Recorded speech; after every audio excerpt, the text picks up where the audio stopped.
And why don't we just start right off with approving the past minutes?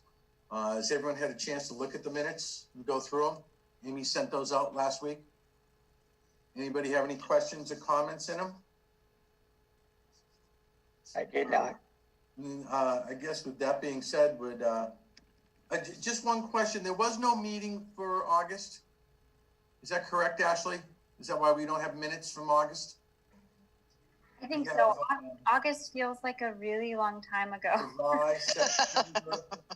We have July, September, and October. Yeah, I think August we didn't Have meet. a meeting? Okay. So if anyone would like to make a motion to approve the minutes? Make a motion to approve the minutes. Ken, you gotta unmute. All right. Can I get a second? I second. All those in favor? Aye. Aye. Okay. First order of business, an update from Ashley. Hi, sorry I missed the last meeting. It was a little bit crazy. Did some unexpected traveling.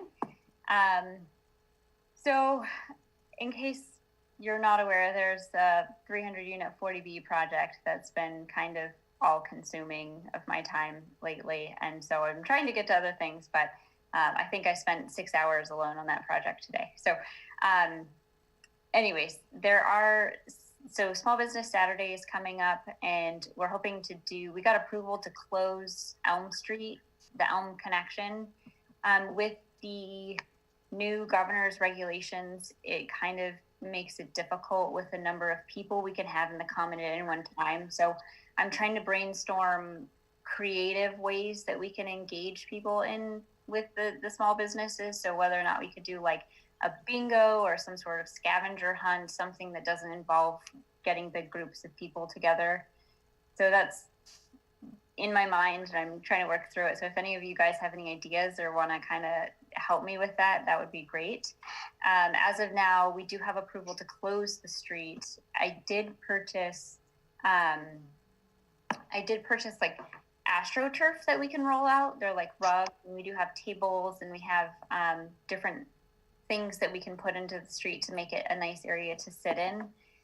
So just kind of putting that out there. And then these things are on the agenda already. I've been talking with Donnell about trying to create a local grant program for the restaurants. There's a grant that I just learned of today. It's to winterize outdoor dining. So I think that would be a great thing for the EDC to kind of help make happen. One thing that I am hearing from the restaurants is that, okay, we have these heaters and we have these tents, but it's very expensive to maintain. Propane is not cheap. So would love to hear your thoughts on that. Otherwise, that's all I have. We have the tax classification at the select board tonight. So I think Donnell will be able to go there and share what this board votes on tonight. Is that the plan? I did not hear about that. So Mark was going to do I know it. we were talking about sending a letter from the EDC to the selectmen. Yeah. So it's on tonight, and the emails I saw, Mark was going to go, but he's not here tonight. So What time is that on the agenda on the selectmen's? If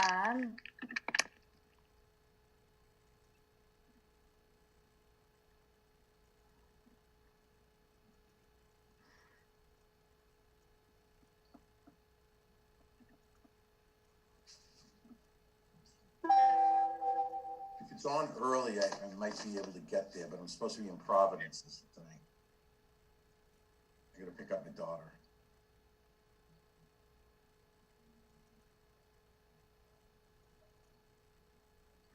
So it's the first item on the agenda, Is that at 7:05? 7:00. Okay. All right, well, let me see what I can do about that. Let me see if I can make some arrangements. I didn't catch any of that. I just thought I was doing the meeting. All right. That could go. So anyways, I think, you know, I sent an email out earlier about asking that, is everyone familiar with the two-step process or the two individual tax rates that the town has? And I want to say that for the last 7 or 8 years, it's remained constant. the tax rate between the businesses, the commercial tax rate and the residential tax rate, which is the commercial tax rate is what, 18 something right now, Ashley, and Yeah, that sounds right. residential rates in the 1375 or something, I think it is, somewhere in there, but they have the dual tax rate. And I know in terms of economic development, we've always said in the past, and I'm in agreement with it, is that in order to promote business, we got to keep the tax rates and the taxes as you know, down to make it feasible for businesses to come to town.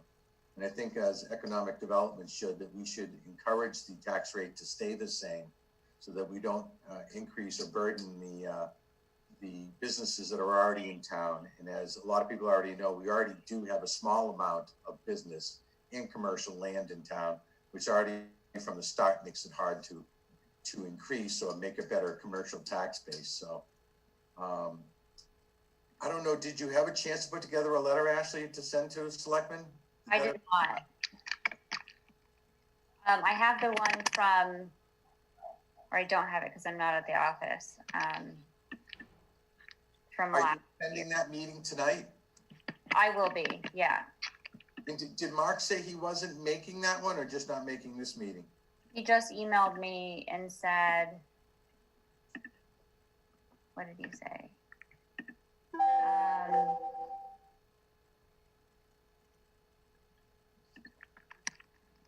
He asked if he was expected there.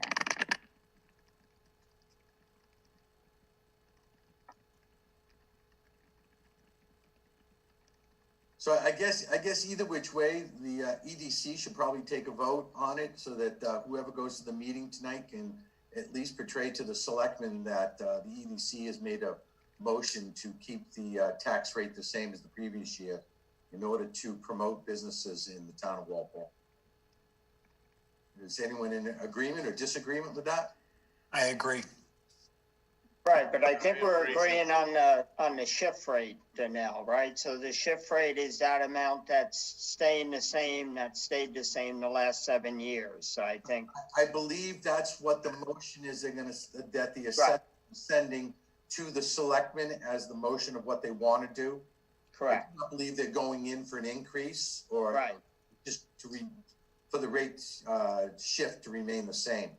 Right. So I think, you know, I'm fine with that, leaving the shift rate as it's been for 7 years. Does anyone want to second that motion? I'll second. Any discussion? Do I have to disclose that I own a business in town before any sort of voting on that? I don't think you do. I own businesses in real estate in town as well. As being a board member, it's something that's not specific to your property. It's a town-wide thing, so it's not necessary that you have to disclose that. I don't know if you made a disclosure when you came on board about your background and stuff like that when you became a member, John. I did, but I always err on the side of caution when it comes to ethical stuff. All right, did I get a second on that motion? I did, yeah. Okay. All those in favor? Aye. Aye. Opposed? Okay. So actually, at the bare minimum tonight, if I'm going to try to make it there, or if you can email Mark, that the EDC has voted to request that the selectmen keep the shift the same as the previous years. Yes, and if you can give me 1 second, I found the memo that we sent to them last year. Yep. So I can pull it up and just edit it here and then send it, if that's okay. Yep. Let me just. You know, I might add, Donnell, that I was around when some of the previous increases took place. You know, the business rate increased over the residential, and it seems to me, based on my own experience in the neighborhood here, that residential assessments are going to go up substantially, and I'm not sure the business ones will go up as fast. So, if anything, it should go down. We'll have a hell of a time selling that, but That's my take on it. Possibly sell it, that a lot of businesses are struggling right now. And I know a lot of landlords are giving rent concessions. So if there is a time, it's interesting how the market on like Wall Street and the Dow and S&P, they all keep going up and people's portfolios are doing great. But small business owners that have brick and mortar shops around aren't doing as well because people aren't moving around. It's all the bigger companies like the Amazons and the grocery store delivery companies that are doing really well. So that could be some sort of way to spin it. Okay. So this is the letter that we sent yesterday. I updated the date of this meeting to today. Do we want to change anything that's in here or add anything new?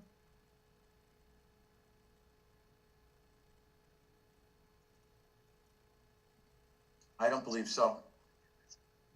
No, it looks okay. That's fine. Okay, great. How's that for efficiency? Pretty good, Ashley. Send it to the selectmen yet? Boom. In 30 seconds, it's done. Okay. Great. Has anyone else actually gotten to take a look at the grant for the outdoor dining? No. And so I kind of want to talk about that a little bit more. I know we talked about tailoring it to be just propane, which might be the best way, but I know some folks don't even have the space heaters that they would need yet. They are almost impossible to find. I spent many hours and calling places and looking online, and everyone's after these things.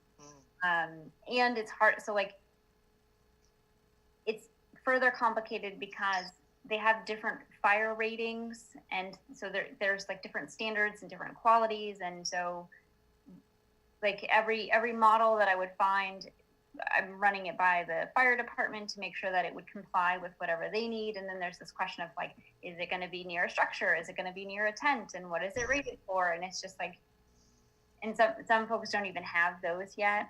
I know Tessie's and Raven's Nest, I think, is sorted. And I did send today a draft lease that would allow jalapenos to expand onto the sidewalk out front. So I imagine that they would want to put a heater out there. Mm-hmm. What are the tents? Is it just the top? It's not enclosed on the sides, right?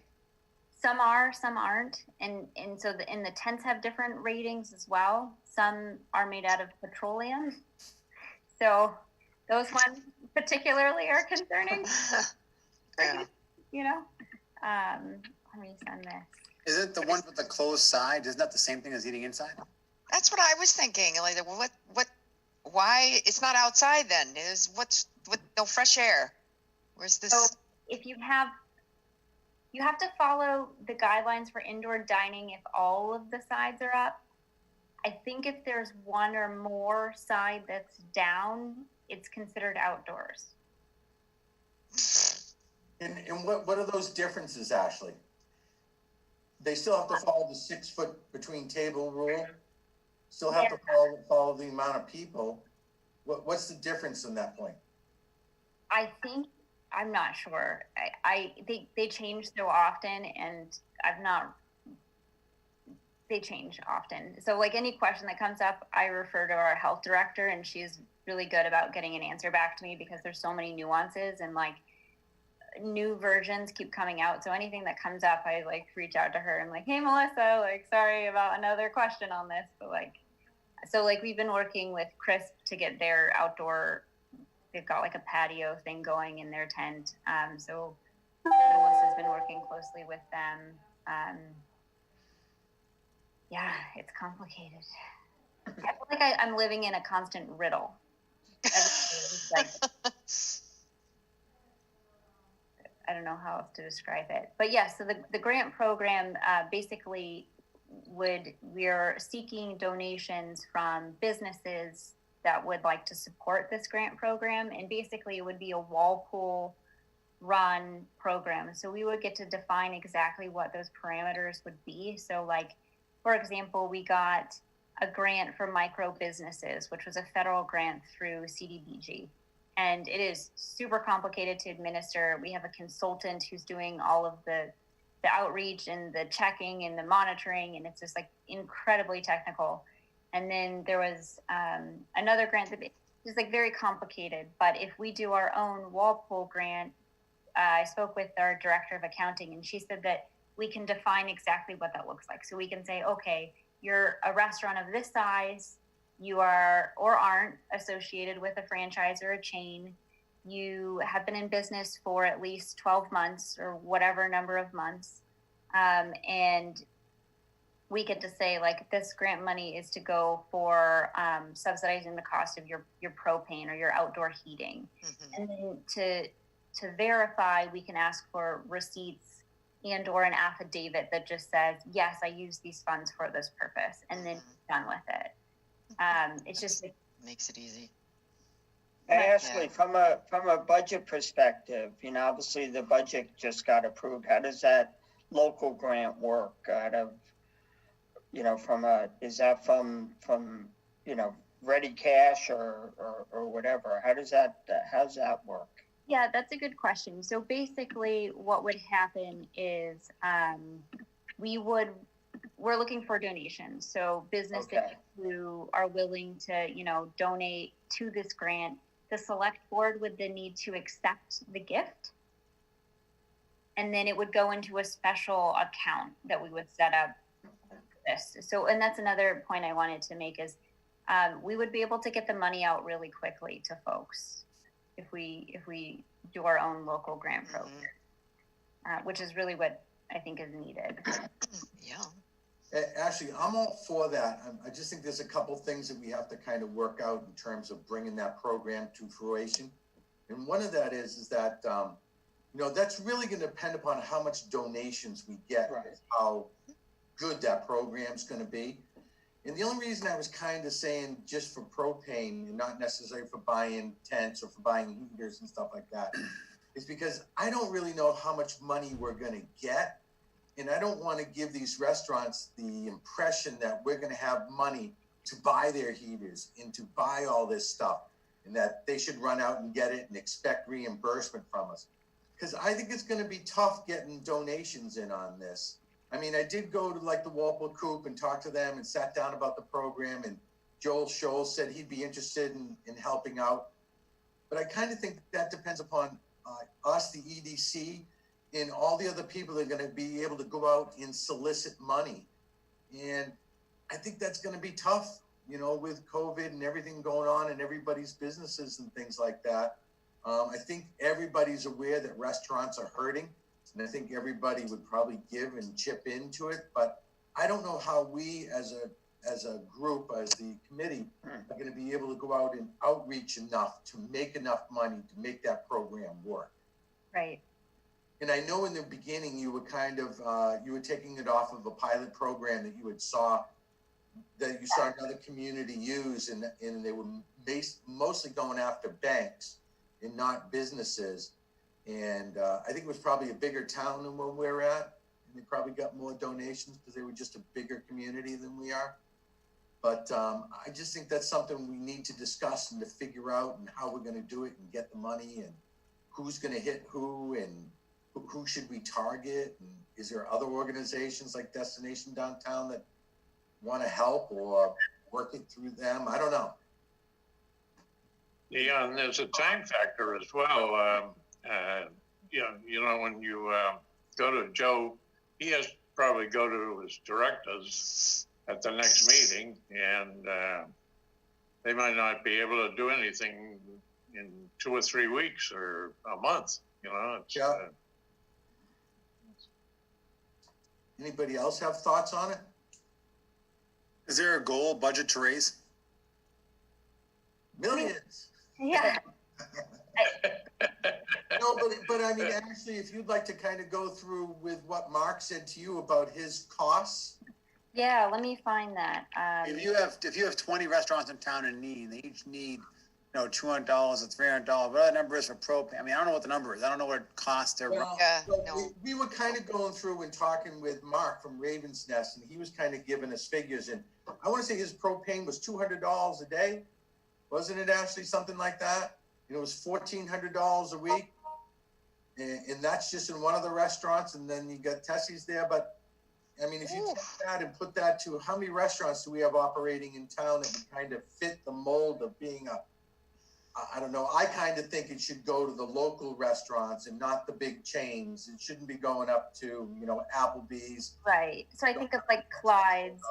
I think we should be worrying about the people downtown and the smaller ones, Clyde's type thing in that situation. Yeah. Than the big boys. I think if you start taking upon those restaurants, you might have, a dozen maybe? That's the number that I'm thinking. So I'm thinking of like how many outdoor use permits we did when that started rolling out. And I think there was about 12.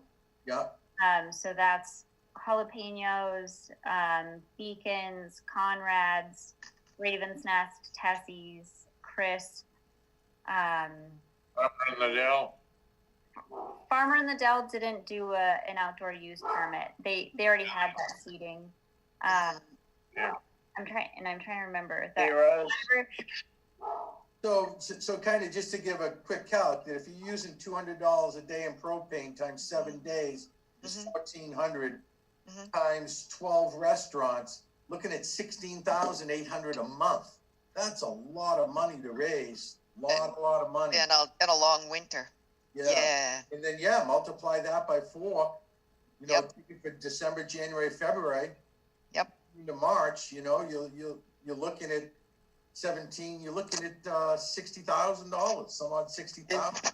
In reality, here's where I don't know the answer to, but can you outfit? I mean, when it's 65, 55 degrees, you could outfit. When it's 20 degrees at night, can you outfit a restaurant at night outside to make it even worthwhile, or do they have a plan of how they do that? I don't know, because I know when you're doing, like, in the terms of my type of business, doing construction and things like that, if you tent something up, you kind of have to get away from those propane heaters that operate inside, and then you have to get into a different type. You have to blow it in, and Then you can close down sides and really raise the temperature inside, as opposed to having those unit heaters inside that. But then when you put all 4 sides down, you're back to an inside restaurant. Right. Right. Yeah. I mean, some of the cities in the northern climates do this all the time. Like in Canada, Edmonton, they have a whole winter nightlife out there, with all kinds of these outdoor spaces just like this.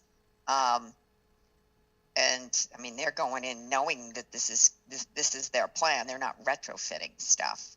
Yeah. So I'm trying to think if there's a better way if we get money to spend it for restaurants because they're hurting. Like, what is a better way? So this is directly a result of when I was working on the Shared Streets grant, which we ended up getting some $10,000 or something for.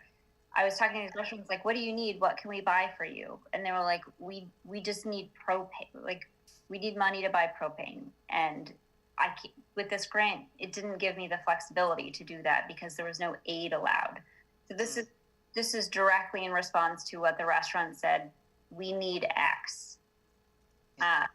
So they said that they could use help buying propane, and so that's kind of what spurred this.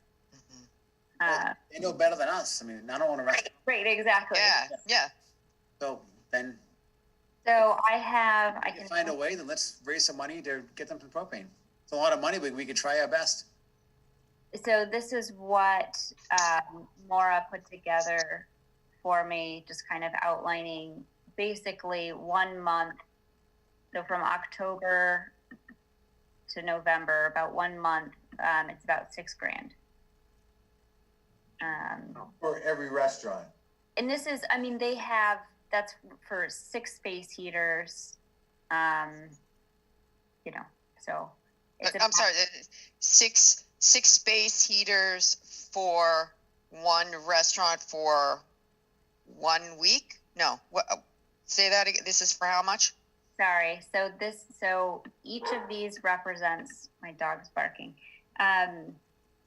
1 week. So this is what it costs to refill the propane tank, $89.52.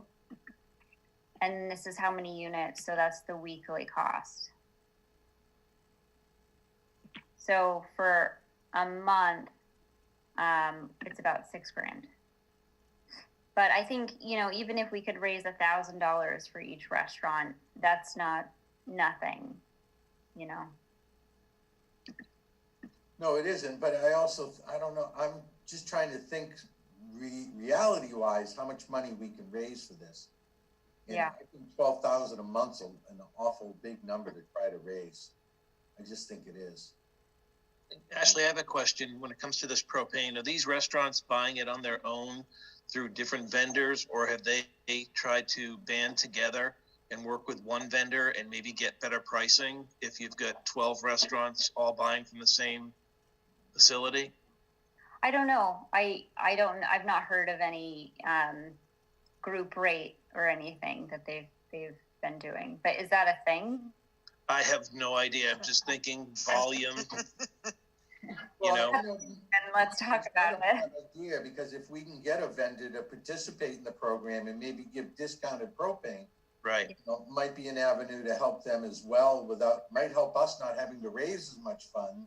Right. Help them in terms of, you know, of getting their propane, you know? Know any propane vendors? I wouldn't, but with the restaurants you're speaking to, whether it's Raven's Nest, let's just find out if we talk to a couple of them, are they using the same vendor or not? And then there's opportunity. Okay. So I can send an email out to all the restaurants and just say, hey, where are you guys buying your propane? Yeah. And find out. That's easy enough. Actually, the fire department must have a list of propane dealers in town. Okay. I mean, I can think of Trackside. I know, well, you know, then you get into Rocky's Ace Hardware that has a program for propane. There's got to be a couple up on Route 1. I know there's probably some down by isn't Air Gas still up by Southridge Nursery off of South Street too? Are they still up in there? I'm not sure. Yeah. So maybe to start there also, just give a call to the fire department and see who are the propane dealers in town. All right. I just emailed Paul. So Okay. what he says. And then, so I'll send an email out to the restaurants and ask them where they're getting their propane. That's a great idea. And How do you kind of want to move who's responsible for trying to help raise the money? Who's responsible? We just call, are we going to have people call on the banks in town, or just to help raise some money, or? Sounds good idea. How do you envision it moving forward, Ashley? I'm sorry. How do you envision this moving forward? Well, I think so. I can revise that outreach letter I sent you. I think I can also do a pretty infographic, and I can show kind of what 1 week would cost, like support a restaurant for their propane for a week type thing, and show kind of what that breakdown is. And then, I could circulate that to everyone and get feedback. And then Sponsor the propane. Sorry, yeah, sponsor the propane. Sorry, I was talking over here there, but it's the same concept of, are there any organizations in town that would want to sponsor the propane for a specific restaurant and benefit from that publicity? Yeah, Ashley and I had talked about that if they, maybe the companies that are donating can put up, propane donated tonight by the Walpole Cooperative Bank and have a plaque hanging over by the heater or something like that, That was something we talked about earlier. Okay. Or work out a deal for food for propane food, like maybe later in the, hey, in the spring or the summer, all your employees can have lunch for free every day or something. I don't know. So we'll have. Do you think open that? Any ideas? I'm wondering, like, we're kind of speculating about, what would businesses be interested in? I'm wondering if we could just call them and say, hey, here's what we're thinking. What would you, what would be useful to you? What would be intriguing to you to donate to this program? Ashley, is there a 501c3 associated with it? So there is a tax deduction for the. Guy. Well, we could do it through the town. So I think if you donate, does the town do tax exemptions? And I just had another idea. We could set up a potentially like a GoFundMe page and put it out to the whole community. I like that one. So if residents say, hey, I'll put in $10. I like to go get my margarita. Great idea. Jalapenos, like here's $5, here's 10, and Yeah. a crowdsourcing thing, and businesses could put up too, and they could write in comments, and Yeah, businesses can then post it to their page and try to spread it around. Yeah. I think it's a great idea. I think that's the way to do it. And then maybe on the side, hit some of the banks that you said and ask them as well. Yeah, that could be. And then we're not limiting it to anyone. So anyone who wanted to contribute, could do it. We're not just restricting it to businesses. That might be. It's a little better. Do we have a contact with Siemens? Yes. Okay, they're our largest taxpayer in town and pretty big company, and people must live somewhat locally, work there in some regards. So perhaps as a way to work with their HR department to promote to their employees, this GoFundMe thing's awesome. So I just thought of the Siemens and their impact to the town. Yeah. Oh, I like this. And so I think maybe like a good goal. So we could set a goal of we want to raise $20,000, or maybe we start it lower, and then say we want to raise $12,000 because we want to give each business, I would even say we want to raise $12,000 a month for the next 4 months. Help us get through winter. Donate more than once. Or donate $5 every time you want to go to dine there. Right. Yeah. 4-month commitment to us. Right. And so I know like some of the restaurants have adopted the QR codes, which is great. So there could be a QR code. So if you're sat there at the restaurant and you're like, I love being able to eat outdoors, you can hit the QR code, and they can put that up there too as well. Right. Mm-hmm. We can find out what the restaurants, what else they need. And maybe we do find out that the outdoor dining is just too expensive to keep it warm at 20 degrees out, and they need something else. We can go from there. So maybe then we go back to a winterized theme. Yeah. And not, winterized such as subsidizing the cost of propane. Mm-hmm. Like I've also some restaurants are doing like blankets with their logos on, and if you bring the blanket back, you get like an appetizer for free, like this kind of thing. So, which I really liked, but clean blanket. Right, because it's like you don't want to borrow a blanket, but like if you buy one, buy a blanket for $20, bring it back, and give you free or whatever it is. BYOB, bring your own blanket. Yes, exactly. Exactly. So what? I want to understand. You showed $6,100, and that was for 1 month for 6 space heaters for one restaurant. Yep. So, but $6,000 times 12 restaurants times 3 months is $180,000. Yeah. So it's a lot more than $12,000 a month. That's big. That's big bucks. Right. Maybe we wouldn't be able to. We couldn't fund all of it, but yeah, at least some of it. I mean, I think anything that we can do to support, I think would be good. So we actually, if we did get 12,000 a month in, how would you envision that going back out so that it's kind of even Steven between the restaurants that apply? How could we police that, or how could we make that work?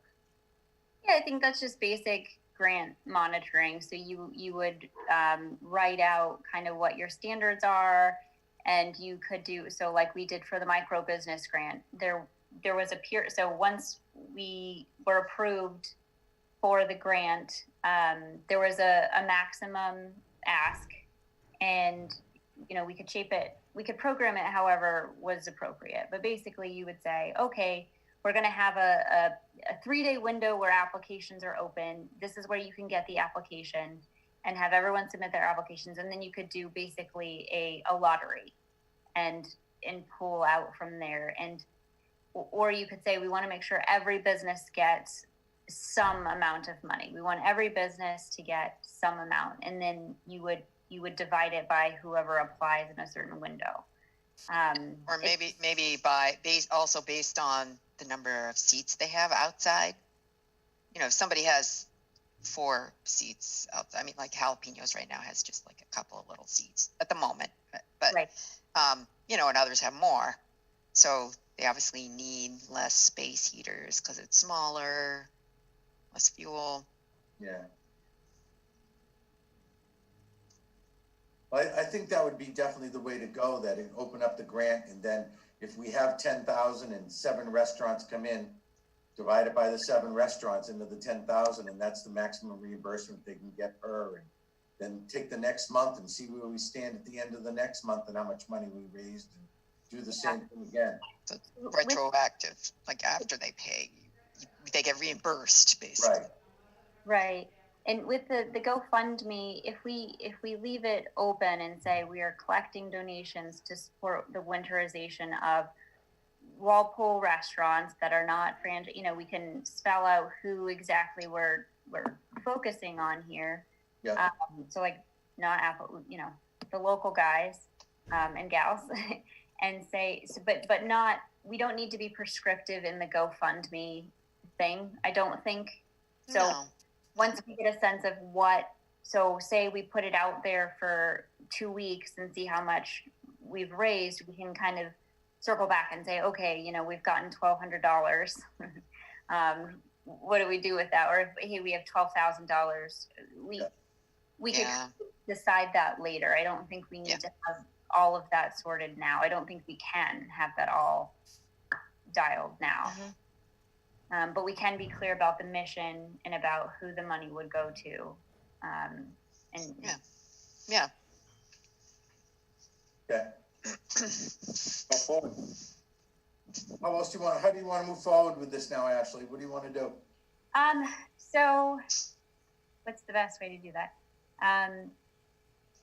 I've never done a GoFundMe page, so I'm wondering if I know anybody who has. I'm sure I can do I'm sure I could figure it out. I'm wondering if we do it under, like if we could do it as a government organization, or if we should try and do it through the Friends of St. Patrick. Not opposed to doing something like that. I could probably do something like that. So maybe we can offline figure out the logistics and the best way to kind of figure that part out of where the money would go and how it would get dispersed. Okay. I just don't know it, so I want to figure that out. Okay. And then I can basically just change that letter and make it more general and say, dear businesses and Walpole community members, and focus on winterization. And I'll just draft something, you know, like you see with GoFundMe's asking for support. I could circulate that, and you know, any feedback that people want to give would be appreciated. And then we can just do it, right? Yeah. Like, You're gonna have to have a mail-to address and some way of getting the money that's donated into the town fund somehow, aren't you? So what's great about GoFundMe is it's all done electronically, but that is a good point, that I could put a note there and say, you know, if you would rather not go through GoFundMe, please send a check to blah, blah. And then we can, I don't want to say no if someone wants to send a check. So that's a good point. That sounds great. Okay. I think we've got a good plan. It sounds like everyone's on board with that. Yeah. Anything else in the business that we need to address here? We've talked about the initiative for the outdoor dining, the small business Saturday, supporting businesses through the fall. Anything else? Class classification we talked about.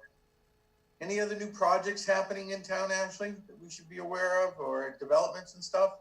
Yeah, so thanks for bringing that up. We've got I feel so bad. I always blank on the name of this. They're these kitchens. They go in and they build mini kitchens for like restaurateurs and folks trying to bridge the gap between being like a home chef or a home baker and having their full own brick and mortar. They're kind of a middle step, and they're coming to Walpole. The location is not disclosed yet, but I'm super excited about it because I talked to the applicant who's working through building permits and stuff, and I told him like Walpole has some great people who, like, I don't know if you know Silpa, Melt in Your Mouth Bakery.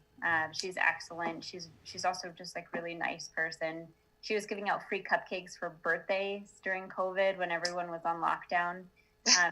She got some good press out of that. She's just like a very nice person. And so like we have folks in the community that would be a really excellent resource for, and you basically just rent the space for a year and it's your space, but it's not a full restaurant. So the overhead and the cost, it's much more accessible. So I'm very excited about that. And then we've got something like 25,000 square feet of commercial real estate space coming online soon. So, from downtown, you mean? Downtown, yeah. So that's exciting. I did speak with a reporter kind of saying, hey, like we're in a pandemic, but Walpole has a lot of action going on right now, and it's really exciting. Maybe we can get a coffee shop in Main downtown. So yeah, we've got a lot of commercial space coming online soon. Okay. Hey, Ashley, can you just give a quick update where the micro business grant program is, or have you exhausted all those grants, or where do you stand? Yeah, so again, because it's a federal grant, it's really complicated to administer. So we did the first lottery for that, and 6 Walpole businesses were chosen. And so the grant administrator is going 2 businesses at a time from each of the 5 communities. So she's reviewing 10 applications at once and doing all of the like financial paperwork and verification and So I know that I think Harney Dance Academy was pulled in that lottery. Forgetting the name of the other businesses that were selected, but we also have folks on the wait list. So what the grant administrator do is going application by application, and then if there are funds left over after those first 6, then we'll go to folks on the wait list who submitted after the deadline. But we need more people to apply, is what I'm told. So if you know anyone, 5 or fewer businesses, you can't be associated with a franchise or chain. You can't be in cannabis. There's a few other real estate. I don't think counts either. 5 or fewer employees. Is that what you meant? 5 or yeah, employees, okay. Including the owner. And, okay. I think it's 7, Ashley. It's 5. It's 5? Mm-hmm. For this micro. There's okay. another one. So there's the small business grant that I think the state, I forget who's administering that, and they have 50 or fewer, and I think that's 5 or fewer, but the micro business grant for Walpole, which is up to $10,000 in grant money, is definitely 5. Because I get the $5 foot long song stuck in my head every time. So Ashley, I think one of the hindrances on that, because I reached out to a few guys that are like very small businesses that, and correct me if I'm wrong, they told me that when they read it, you had to make below a certain amount last year. yeah, you have to income qualify. Yep. Yeah, but the amount was so low. So like a guy running his business that made $80,000 a year last year and is suffering this year didn't qualify because they made $80,000. So it was kind of one of those things. They were telling me, yeah, it's a grant, but there's so many disqualifiers that it wasn't even worth doing it. Yeah, that's the federal grant process. No, but the income requirement from last year was just, I mean, not the 80 grand is a little amount of money, but it's not, that's not enough. I mean, that's not like a big enough, I get like, yeah, if someone's making a lot of money, they can't be qualified, but A lot of business owners may make that last year, this year they're struggling still. So I think $81,000 a year for a family of 3 is 80% of the AMI. So that's. How about contractors? Are contractors eligible? I'm having my house painted now, and I talked to the painter, and he sounded interested, but he comes from Rentham, so you know. Rentham. I think Rentham might have been one of the towns that we partnered with. Oh, okay. Well, he can look it up there, but he has a small business, you know, and I'm sure there are a number of contractors in town that would qualify. Ken, that's funny you said that. The 3 guys I talked to were contractors because they're all small guys, them and 2 employees, and they all made more than that $78,000 last year, so they couldn't get qualified. Really? If you give him my email, I'm happy to send him some resources that he could look at. All right. So. Any other new business, Ashley? Nope, I don't think so. I'm excited about this GoFundMe thing. Yeah, me too. Could you send me the link for the selectmen's meeting? I assume is that how they're doing the meeting? So I already registered you, so you should have a link. You can't escape, Donald. He can't escape. Okay, so you're already, okay. So I can just log in. I have a new business problem. Hello? Yeah? I got on email this morning and found out that Walmart is closing in Walpole. Wow. So I looked into it. Yeah, I looked into it, and I don't think it said that really. Well, that's what it said on the email, but it said that a number of chains are closing independent places like Chipotle and places like that, and they mentioned Walpole as a company was closing independent ones rather than ones that are in malls. I see. Freestanding. Is that what you mean? I mean, yeah, freestanding. Got it. And it is, so I don't know if there's anything to do that. I'll print it out and send it to you. You can just forward the email. Yeah. Hey. I found an article from 2016 that says Walmart is closing off hundreds of stores. I just saw that one too, Ashley. I Googled it too as a result. All right, anything else, Ashley? Nope. Will I see you at 7? I'm open to. I'll be on the road. If I can do it from my phone, I'm going to do it. Yeah, no worries. I also sent him that letter too, so I'm happy to say that the board voted and is in support of keeping it the same. That's fine. Okay. Great. Okay, and I'm going to get on this GoFundMe thing, and I'll reach back out to everyone, and we'll see what we can do. All right. Anyone want to make a motion to adjourn the meeting? Motion to adjourn. Second? Second. All those in favor? Second. Aye. Bye. Opposed, abstain. All right, thank you all. Guys, thank you so Bye. much. Great work, Ashley.